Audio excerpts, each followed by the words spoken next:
All right, Mr. Nawaf, how are you? You're with us.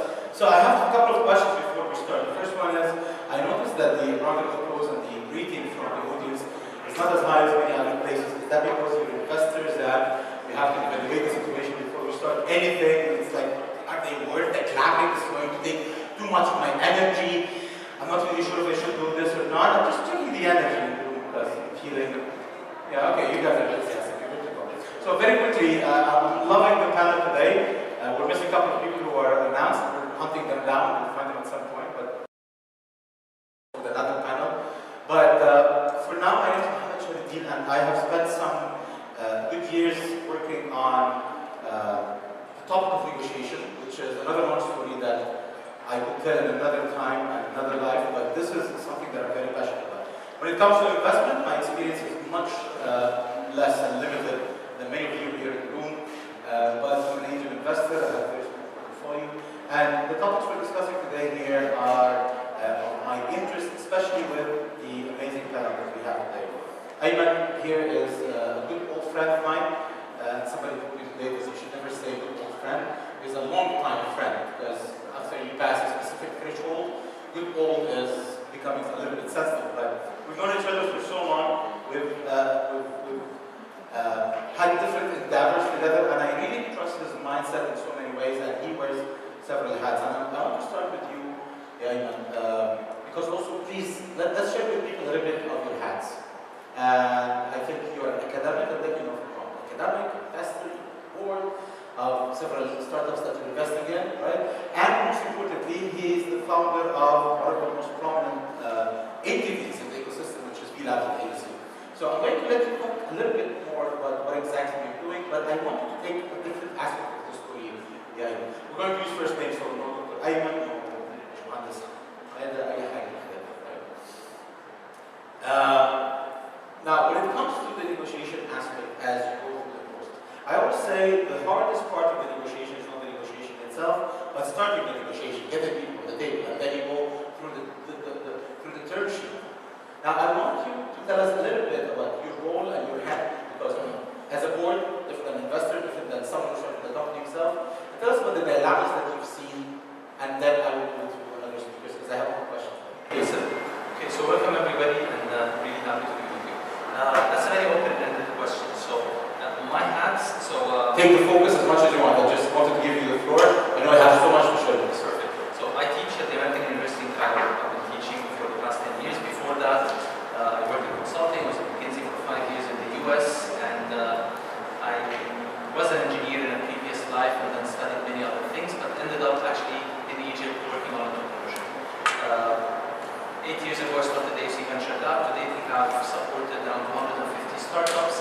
One of them is Swivel, our first unicorn, and about 1/3 of them have raised seed rounds or Series A rounds, and about 60-something%, 2/3 of them roughly are still alive. So we're very happy with the numbers.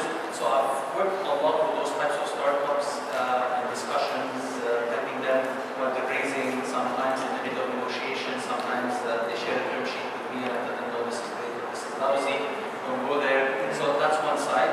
Personally, I've been involved in several companies.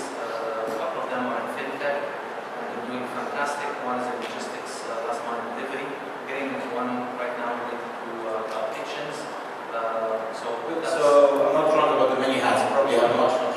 And then there are other things. I sit on the board of a corporate venture capital funds and a couple of corporate startups as well. So, and we can talk about there are other. So about that, I mean, that's question less Yes. So what do you want to learn? I'll tell you what. Since you've seen all these hats, you've seen all the different perspectives, and as someone who I work as a mediator sometimes. So when you work in the middle, you can see the difference when people tell the stories. They're not bad. But as a VC, what do you care about? What's the most important thing? As a startup, what are you looking at? And then different stages and the different cultures. Now, you've been through all of this. How about you just give us, as fast as you can, what you diagnose as the issue when it comes to the different opinions that brings an impasse to the process? So, in my mind, there are two types of negotiations when it comes to investments. There's one where you have a seasoned investor and a seasoned entrepreneur. They know what they know what should be there in the term sheet. It's a very simple transaction. They can negotiate it up and down. Everybody's trying to push towards this agenda, but they really know what the deal should look like, and it's a matter of, do I like what I have on the table, or do I not like it? And it's a very simple thing. The tough one is when you have an inexperienced entrepreneur, and actually the worst one is when you have an inexperienced investor. Because that's when they are trying to actually define the story from the beginning and reinvent the wheel. So they're looking at everything from scratch, and then that's when you usually get big messes happening. If people know what they're doing, it's a matter of what 10% or 11% or 12%, a million or like 800 or 900, but we find a nice place, we don't find a nice place, thank you so much, deal no deal. And you might put some levers, you might do a little bit of negotiation practice that you would love, but that's what it is. When you have people, especially investors, who don't have that experience of what are the parameters of a good deal, they're always afraid of getting the wrong thing. So it's rather than seasoned investors, they have this fear of missing out. Inexperienced investors, they have the fear of having a bad deal. So they keep pushing more, pushing more, pushing more, and what I've seen is that more often than not, they actually lose good deals. They lose good deals. Yeah. Because they're trying to get a little bit extra, they always feel that they can squeeze a little bit more. Yeah, and there's the fear of the opportunity cost. Yeah. At the end of the day, when you're getting into a startup, you have one of two situations. This is going to be worth a lot of money, and in that case, 5.5 from 6 is not a big difference. You're going to make a lot of money. It's going to be worth 0, and in that case, 5.5 from 6 from 7 is not a big difference. So if you like the entrepreneur, you like the startup, you like the space, even if you can tweak you think you can tweak the deal, again, it doesn't matter. Tweak a little bit as much as you can. If you don't like the deal, get out and don't miss your deal. And it has to do, a lot of it has to do with the experience of how seasoned the investors are. How many of you are familiar with the concept of anchoring? Like during the negotiation process, one of the dilemmas of the negotiation is anchoring, and it's very related to what you're saying. Who makes the first offer? And then you have the Mediterranean perspective, and then you have the human perspective, that who's better off making the first offer, because what are you losing out of what the other person would possibly give up, so that you end up with a better deal.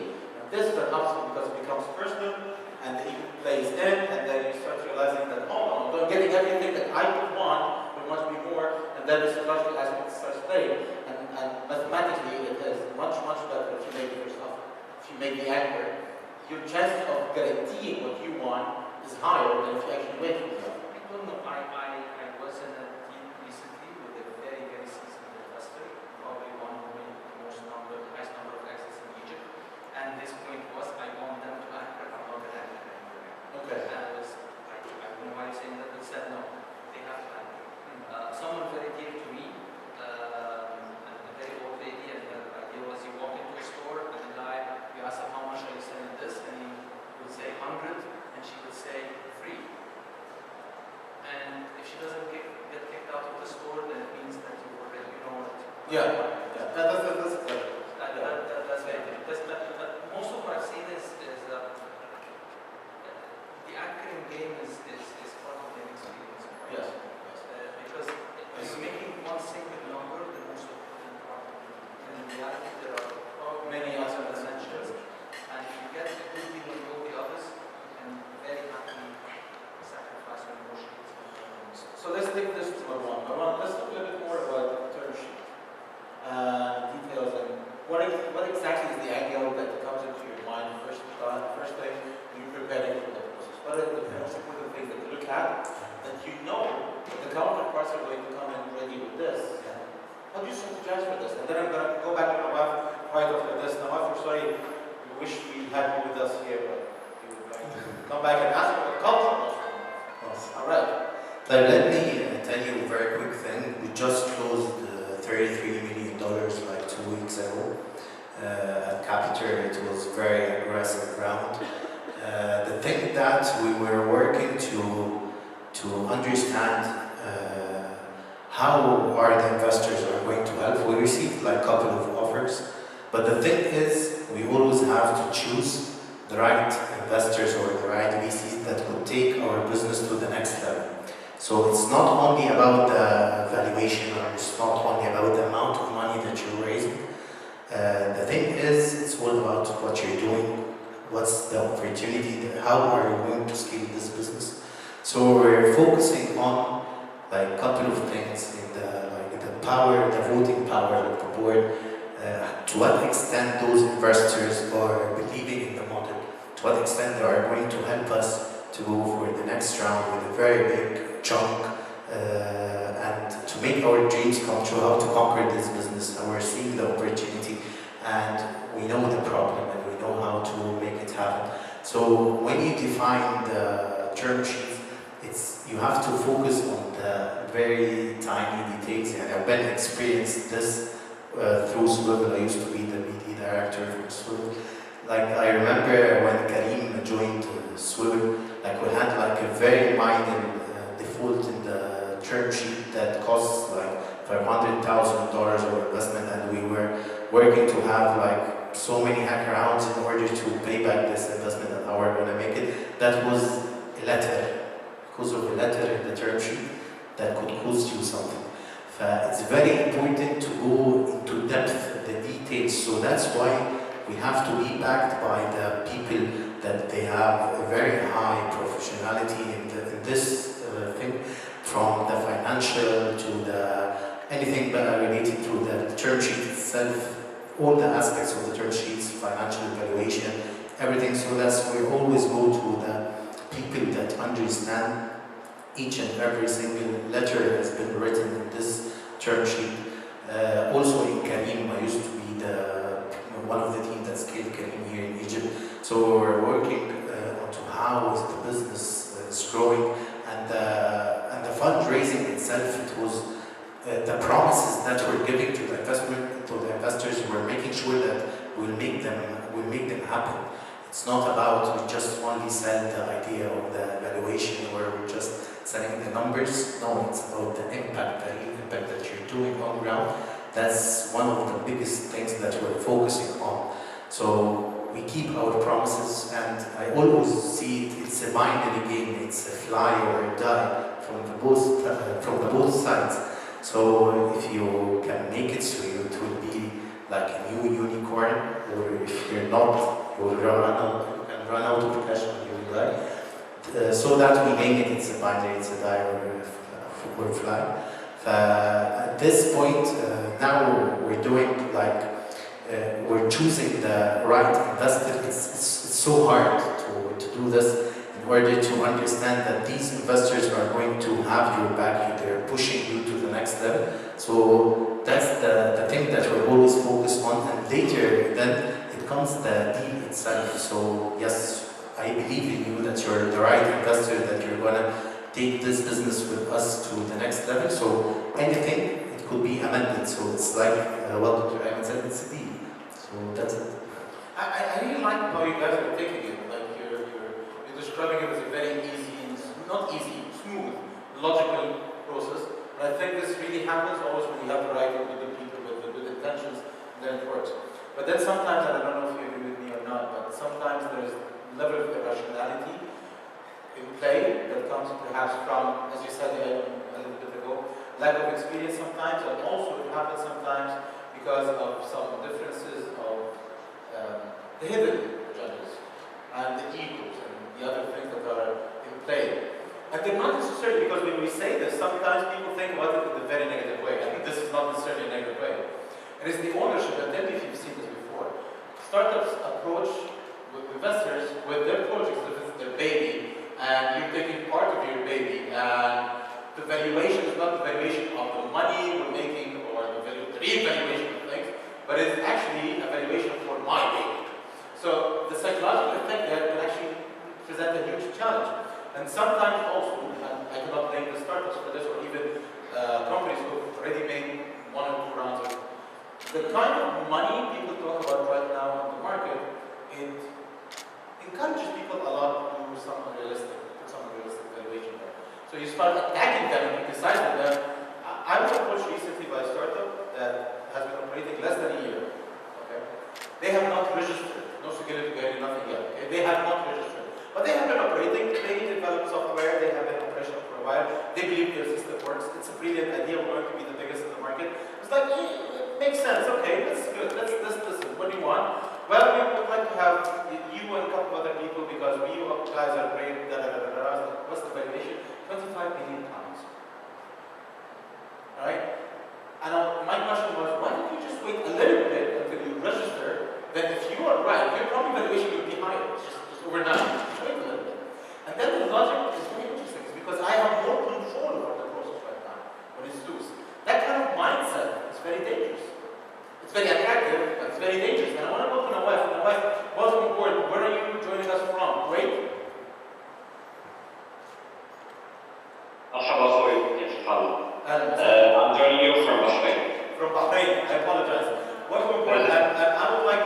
chip in our discussion.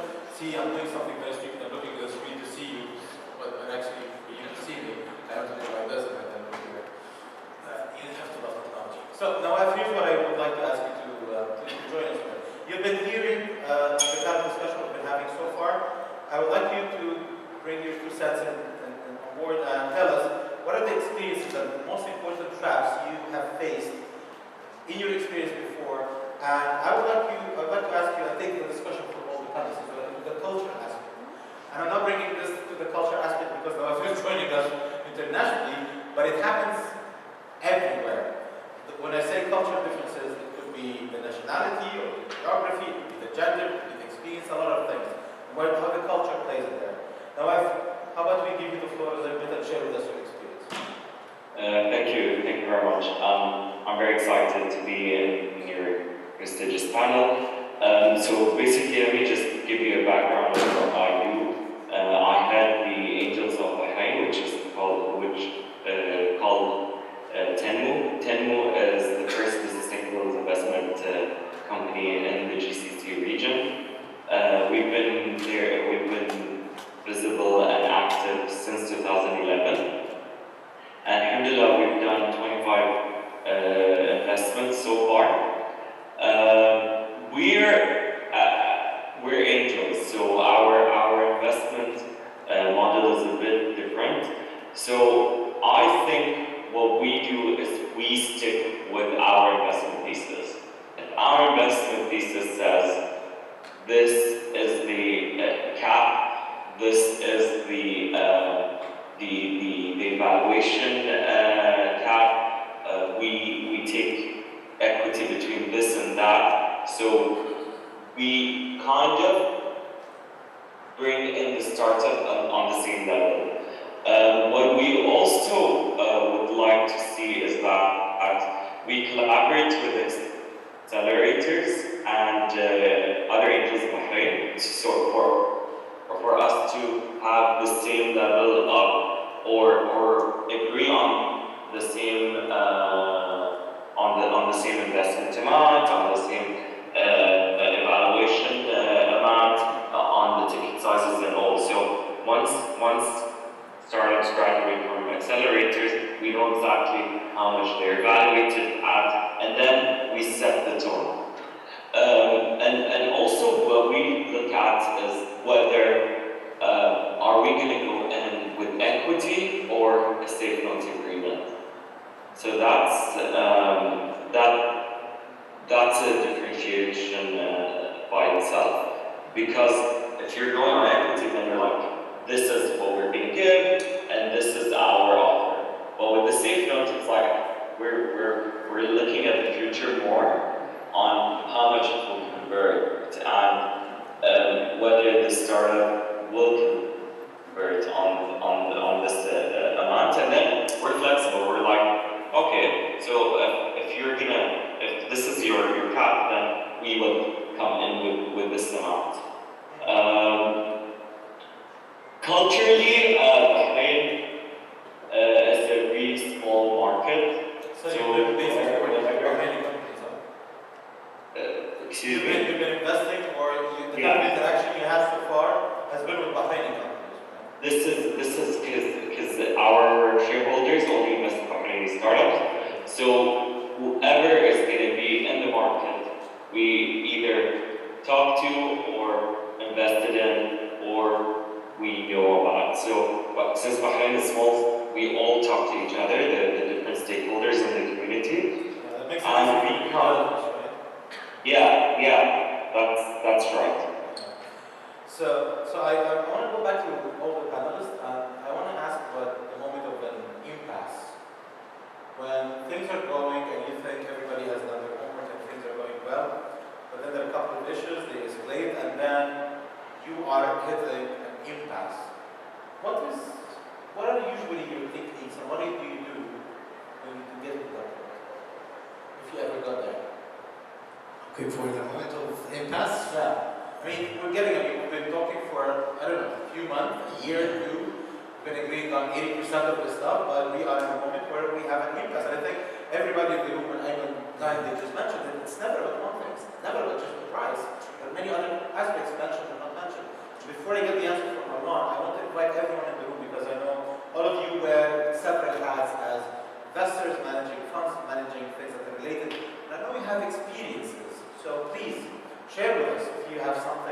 ask our panel if you have a very brief story you would like to share with us. Please just raise your hand. We'll be happy to listen to you. One. Related to that, you know that you're when you were like suggesting like you're having the opportunity, it's here, it's already there, and it's already on board. You should you give the leap of faith in what you're doing, and when you're scaling a business, it's based on the stage that you're doing the fundraise for. So for the seed fund, it will be totally different than the Series A, than the scaling fund, than Series B and C. I understand. What do you do when you have an impasse? Impasse in which aspect? Yeah. Impasse, you're talking and you're in the point where they say, take it or leave it. This deal is about to fall down. Okay. We are not negotiating anymore. Okay. I mean, one of you, the two of you are saying, you know what, who cares? And you, as an entity or as a person thinking, hold on, we've been working very hard on this, I don't want this to go. What do you do to save the situation from an impasse? I will tell you what happened at the backstage inside what the startup what we're cooking related to this. It's based on if you're having like another offers or not, so that's the number one thing. If you have other offers, so you're having this and you're hiding it, and then you have something that you're relying on, so it's okay. So the thing is, if you're loving the investor and the relation is very good and you believe that there are other aspects than the financial aspect that will take this business the way you're dreaming, and it will help you to put you in the next level, so you can give it a shot and you can take the deal. If it's gonna not scale, it's against your dreams and it's against what you're building, so you not take it and you will give up. And at a certain stage, and for now, for what the country is living here, actually, I do believe that the region is living the best moments. In Egypt, actually, the new investors that entering the market, it's so huge. We have like new VCs. We actually at Capital, we have a VC called Koana Capital. They are for the first time to invest in the region. So they are interested in the market when they see the market. So you have like now the demand is much over than for what. So at the end we're filtering the demand. It does affect the process. Yes, it affects the process. Sure. During an impasse as well. Yeah. Ayman, what happens? You know exactly what I'm talking about. I know that moment, and let me actually give you a better example. Yes. Stories of failures where we actually not able to. So the impasse actually was an impasse. Yes, it was. One of them, one of them was a very large company wanting to make investment/acquisition of another company, and the problem is they came from a private equity background. Great investors thought everything, and the entrepreneurs were okay. Those guys were okay. Were excited. Everything it was blessed. But then what happened is, the difference between private equity and venture capital is private equity, they do the transaction and then everybody walks out of the room. They don't need to know each other. Venture capital, we're stuck together for the next decade. So even if we negotiate, we need to know that we're going to actually be able to continue to live together as friends because our interests are aligned. Now I'm trying to squeeze you a little bit, you're trying to squeeze me, but at the end of the day, we both make money if things go well, so we have to keep the relationships. Private equity, they don't. Because they make the sale, everybody walks away, and nobody cares about that. I don't need to see you again. Makes life easier. Yes. So what happened is that the investors were coming from a private equity background. They kept squeezing things at the last moment. So those guys, I can extract a little bit more from them. Then they extract it. And then they want to extract a little bit more. You give them a finger, they want an arm. You give them an arm, they want to eat the whole pie. And they did not understand the context of the entrepreneurs. Entrepreneurs really wanted to do that deal, but they did not need to do that deal. So they kept squeezing, and the guys were saying, okay, we can live with that, Until at some point in time, they got to the point where they said, we're sick and tired of this, deal's off. And the guy said, okay, I will step back. And no, deal's off. This was the deal in the making, 100+ year. And substantial investment, and everything was there. The contracts were done. Even after they settled in the back off, it does not start upside down. Why? Now they're solvent, right? You lost the trust.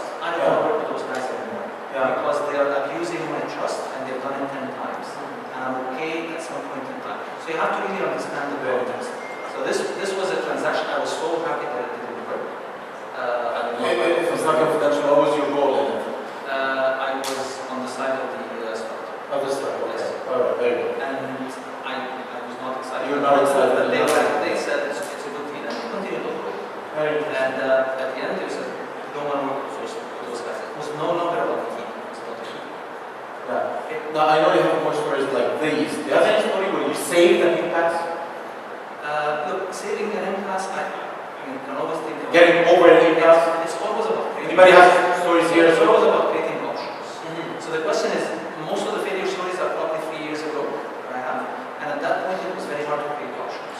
So you're pretty much the only investor in town. You're the only investor in town, and I don't have the space to create options. Now I have the space to create options. So now what I'm seeing is, it doesn't work with you. I'll talk to 5 other people. There's so many good people in this room. So the reason entrepreneurs are getting better deals is because they are able to shop around, create options. When you create an option, you can negotiate. Or you can figure out, this guy is giving me a better valuation, this guy is giving me a better term sheet. And I like this guy more because he can open more doors. So now it's a trade-off for me. What do I care about? Do I care about someone who will open doors, a little bit less valuation, or someone who is take the check and I don't want to see it again, or someone who's actually higher number. And that's what the entrepreneurs are doing. And you can tell us actually about things. That was not there 2 or 3 years ago in Egypt. So the other examples, all of them, where the entrepreneurs were stuck. Venture capital fund, and they don't want to go 10%, and the whole deal fell on 10%. But it went to another VC who was actually went in immediately, the deal liked it, and went on. Another deal with angel investor, and again, industry background, good interest, but trying to squeeze too much. Yeah. So you give them $1, they want 2. You give them 2, they want 5. You give them 5, they want 6.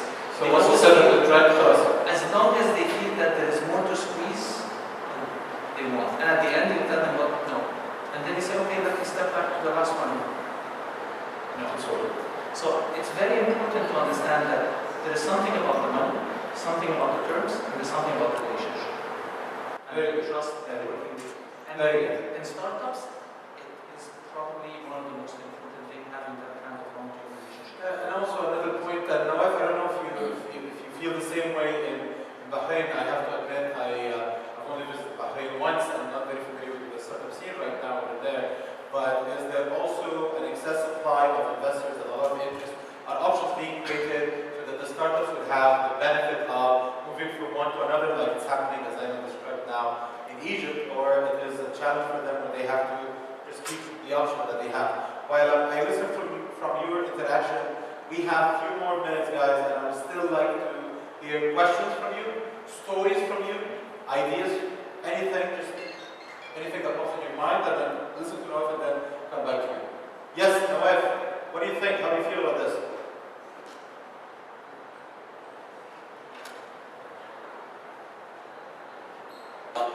So basically, in Bahrain, we are creating some sort of an ecosystem.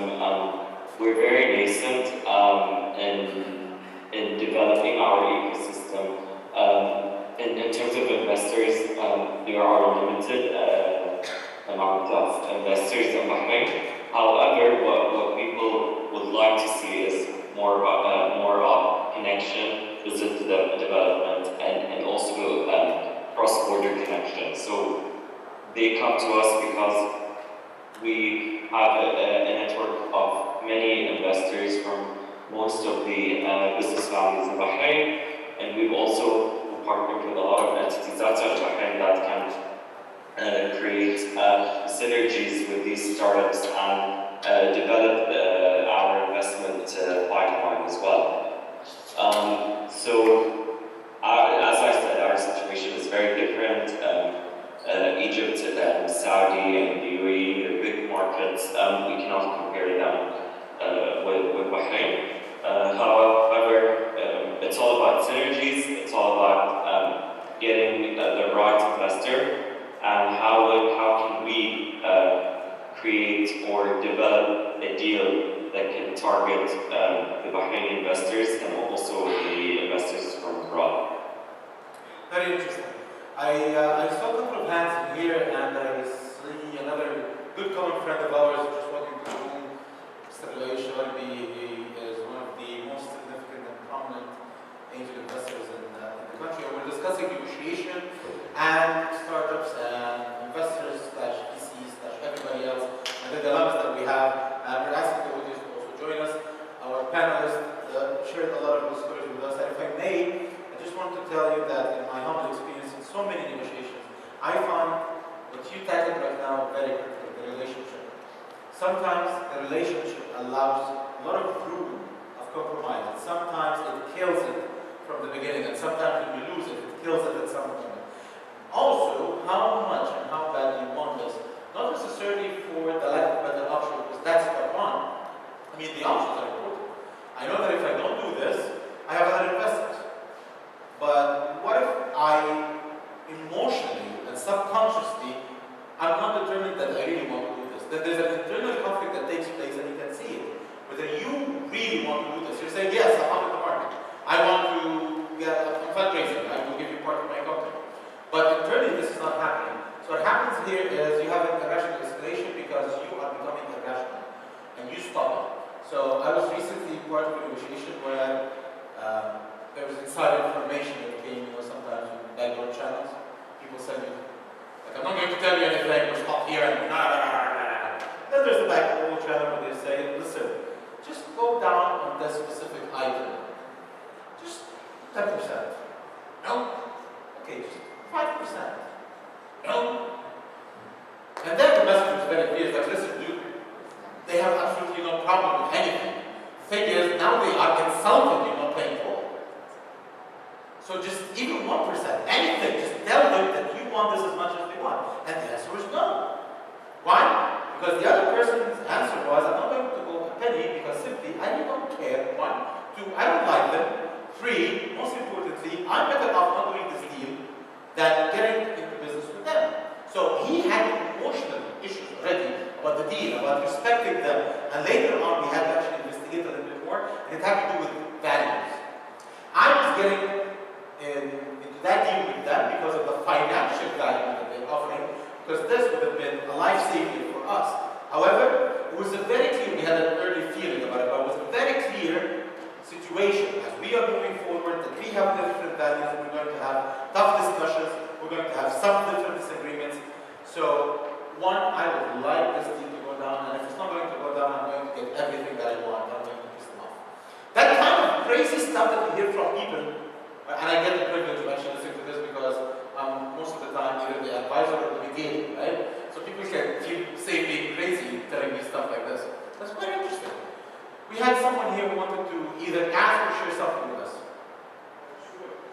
Well, can you introduce yourself first? Somebody can help us with this? Please introduce yourself, your company, and whatever you want to share with us.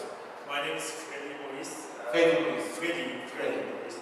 I'm head of investments in Mobica. If you heard about Mobica, we're a 40 years old furniture industry company. Yeah, chances are most of us have one of your products at home. Yes. So keep going.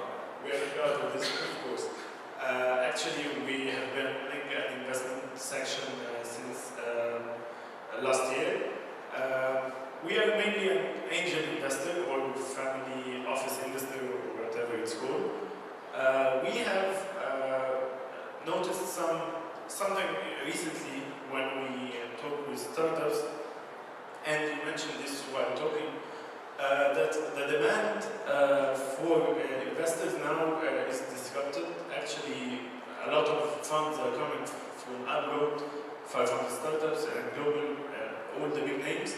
The question here is we find that valuations are based on, let's say, different things, different aspects. Everyone is selling just because he is able to find another investor that is providing this number or this figure. So my question here is how you, if a startup comes to you and just pitch their startup, their idea, how do you verify the real value of this presentation or this idea may be fantastic. How do you base your investment strategy? How do you pick those startups so as to think that yes, there is a real value in these startups? Are you saying that you became very professional in preparing the presentation and the pitch, they know exactly what happens, and then they do it? How do you differentiate between the real ones and the fake ones? Exactly. That's your question? This is the question, yes. Yeah, I mean, I have so many answers for you, but I'm going to leave it to, I don't know. Did you guys ever become so good at the pitching to the extent you knew that you were presenting something way better than who you really are? Actually, that happened to us, especially in capital. Yeah, so investors know that we have done Karim before, we have done Sudan before, so they told us, I know you guys are experts in this and you became like this, and we have like a very cool pitch deck and we can have the best. That, yes, we faced this, but at the end, there are another aspect. في due diligence, you have to pass the due diligence. Numbers, you have to have the core numbers, you have to see numbers, you have to learn the numbers, you have to understand the real growth. So there are so many startups, they can fake the idea of the growth and the real growth. And at the end, you have to explore the opportunity really well. So at the early stage, you can take if you can find and you can touch the real opportunity, and these guys are fixing the problem, and this problem, yes, and the solution is very scalable solution, and you can believe in the idea, and you believe in the solution that they are doing, so it's, yes, you have to go for it.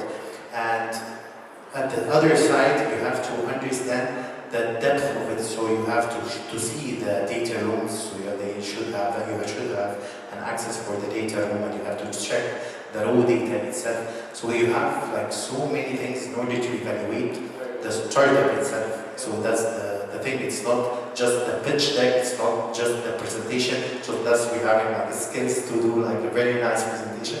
Now you have to go deeper and deeper to find it. You're not getting the answer from the angel investors of Bahrain, from Ayman, from me. You're getting it from the guy who did it. Right? So it's giving us like this is where you find the stuff. Just look over there. But frankly, before I go to Ayman, how many times do you actually do, the presentation and the numbers like this? I really hope you never noticed this. We're going to say this is going to look like that, but then, no answer? Yeah, you can either do that or prefer, right? Okay, guys, we're going to have coffee in the back and interrogate him. Now, how do you feel about this? How do you catch the fake? How do you catch the overrated? How do you realize that this presentation really makes sense? These numbers really make sense. These guys are professional presenters, pitchers who have been all over the city and know what to do. What's CQ?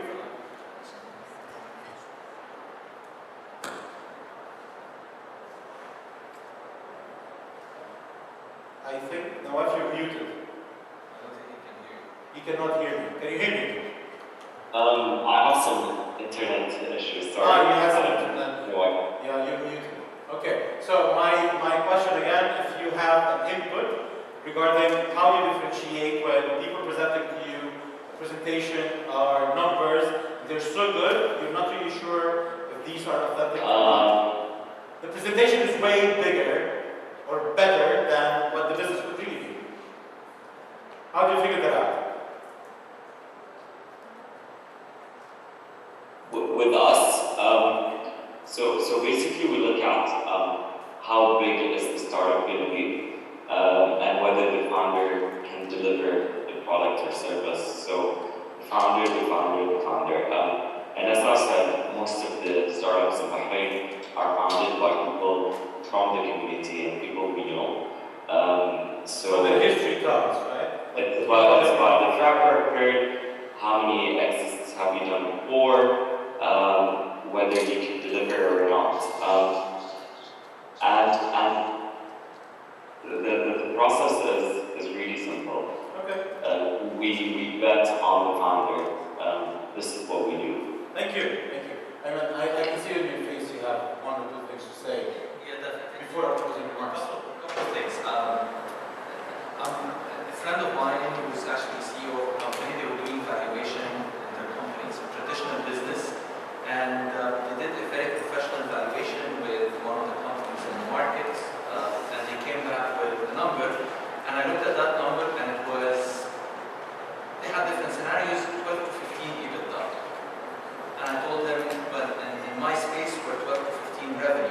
They said, do you mean EBITDA? I know that that's the difference between EBITDA and revenue. You know, we're talking about revenue. And the guy was shocked. He's a 25-year-old finance person. If you're in finance, you know that it's just basic. One is the top line, the other is the bottom line. And that's exactly the difference. Some companies, you're buying the physical assets, and you do traditional valuation, and that's what you order in finance. Other companies, you're buying an option on the future, and that's a very different thing. You're not buying a physical asset, you're buying what you may have 10 or 15 years or 5 years or whatever in the future. Those are two different things, different mindsets, different ways to value, different ways to think. Most of the traditional investors, traditional corporate, traditional bankers, they're used to this, they're not used to it. So right now, I get a lot of calls from people who are in the industry, and they're really frantic and angry. Like, how did those guys get this valuation? This company is worth £2 billion. They don't have anything. I know they don't have 5 trucks. They're worth £2 billion. My company, I've been working for 50 years, and I have 5,000 trucks, and I'm half of that valuation. And I literally get those calls. And you tell them, yes, but your curve is flat. You've been flat for the past 30 years. You're past your growth. Those guys are right at the beginning, and they're promising that. And people who are paying are buying the promise, they're not buying your flat growth. That's simply what it is. So how do you differentiate this? You can look at the potential, and if you like the potential, then pay for it. If you don't like it, don't pay for it. It's that simple. And there is nothing about this is good or this is bad. Capital may be $1 billion or maybe zero. And that's the real meaning of risk. That's why it's potential. This is not putting your money in the bank. You want to put your money in the bank, guaranteed 10%, brilliant. Those guys, it's $1 billion or zero. Right? I would bet my money on them, but you may not. So that's a very different mindset. How do you do the math around that? You can do all the math you want, but at the end of the day, you have to look at people in the eye and say, you know what, those guys can make it or not. And this thing is going to, if it works, it's going to be big. Those are the 2 questions. And if you can answer those 2 questions and you're comfortable with it, go for it. If not, don't go for it. One last thing is, if you are Mobica, you should always look for companies to invest in where you as a company have value add. So it's not just, you're not the kind of the bag of money, because other people can offer better money. And they understand how to play that. So what they have is Mobica to offer them that might open some market for them that other people don't have. Then you get a nice sweet deal, because they are not getting money, they're getting money, access to market, and a bit of membership. So look for companies that fit whatever you want to play. Other than that, I don't think you can compete with the VCs, because you will never be able to play that game. Thank you very much. And I have to say, there are a couple of things that I did not expect to hear from you. Specifically that part about it all boils down to looking at them in the eye. Because in my mind, I always think as a very strategic, very well calculated person. Numbers being the last My most strategic answer, I think. No, that's really amazing. I mean, I'm not disagreeing. On the contrary, I totally agree. I mean, there's this part. I mean, when you talk to negotiators everywhere, but any aspect, they will tell you, this is the checklist, this is what we do, and this is what should be done. And of course, the many books about all of that. Like, do your homework, do your math, hire your analyst, hire someone actually like Ayman to make a point that no, it is actually 2 billion, not $500 million. You can do all of this. But then it boils down to the human connection, the understanding of that person. You sit down and you feel the trust or not. I'm not saying that necessarily you're always right, because a lot of times you could be wrong, but this is something that if you can bring on the floor, and a lot of people actually prevent this from happening. I'm going to offer you, if I may, my very humble opinion about how you actually catch this or not. You don't. If people are good, you don't. And you will not. If you are in front of the right negotiator and the right salesperson, and they have done their homework, and by the way, it's becoming much, much easier. What everybody knows today is totally different than 10 years ago. I mean, now you just go and talk to anyone who's 22 years old with this one. And my ticket is like, hold on, what ticket? Just do this. 10 years ago, nobody knows what's the ticket, what's round 1, 2. Like, the culture is there, the companies are there, the consultants are there, the websites are there, everything is there. They do presentations even better maybe than we combine, because they're going to be more creative. And I don't know if you've heard about this. There's a guy who came up with an idea for a startup, and he was so good at competitions and pitching to the extent that he spent 5 years just going from one competition to another, winning them, to the extent he wrote a book, How Do You Make $1 Million Out of a Startup, So when they do this, they do that. It boils down to your instinct and your experience, and you not being arrogant, and you not being stubborn and listening to people around you. Why? Because sometimes when you go through a negotiation for a long time, here's what happens. You build a connection. You build a rapport. And chances are, if you have been doing this for the last 6 months, whether you like them originally or not, by now they are connected to you. You got used to them. You got used to how annoying they are. There is something happening over there. What I would advise is actually bring a stranger into the room. Somebody who will judge and feel it and feel what exactly is happening. Feels the energy, feels the relation, they will tell you something. Trust someone. And then trust your experience, and then trust your guts. These are the things that really, really work. Alright? One last thing, if you cannot catch it in the beginning, you can catch it much earlier.